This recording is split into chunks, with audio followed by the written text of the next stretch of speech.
आता आम्ही आलो होतो बघा सांगलीला, तर काय तर काम होतं म्हणून त्यासाठी आलो होतो. तर जाता जाता कुठं तर जेवून जाऊया म्हणलं. मग आपल्याला एक आठवलं की गेल्या व्हिडिओला नाही आपल्या खूप म्हणजे खूप कमेंट आली होती की अर्गमधलं गावरान हॉटेलची नाही क्वालिटी एक नंबर आहे. मग क्वालिटी क्वांटिटी कसं आहे नाही ते बघण्यासाठी आम्ही आलो होतो बघा अर्गमध्ये गावरान हॉटेलला. आणि भावानो हॉटेलला की गर्दी बघा, गर्दी बघून कळत असेल की क्वालिटी कशी आहे. आता आम्ही गेलो का आतमध्ये, भावानो आतमध्ये जर गेला ना सगळी वेटिंग मध्ये होती बघा. आणि आम्ही आलो होतो फॅमिलीमध्ये भावान गर्दी होती. मग आतमध्ये बसल्यानंतर भावाने जे ऑर्डर लागते ना आपल्याला हे सगळे मामाला सांगितलं बघा, मामाने लगेच लिहून घेतलं. मग आता आम्ही घेतलं बघा चिकन मालवणी, ते सगळं आपल्या ऑर्डर पण आले तेवढ्यात.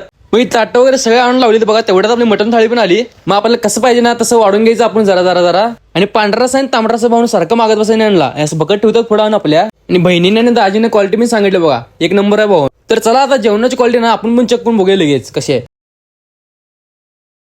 तर क्वालिटी म्हणला ना भाऊनी एकच नंबर होती बघा, मला बी आवडलं भाऊन. तेवढ्यात आपला राईस पण आला बघा, मग राईस पण घेतलं. मग आपलं जेवण वगैरे सगळं झाल्यानंतर भाऊ आम्ही निघालो बिल करण्यासाठी. बिल वगैरे कोण झालं तर आम्ही निघालो इकडून. आणि भावानं तुम्हाला एक सांगा, तुम्ही जर लांब येणार असणार जेवायला येतं, स्क्रीनवर जे नंबर दिसतो ना त्या नंबरला कॉल करून बुकिंग करा तुमचं जेवण.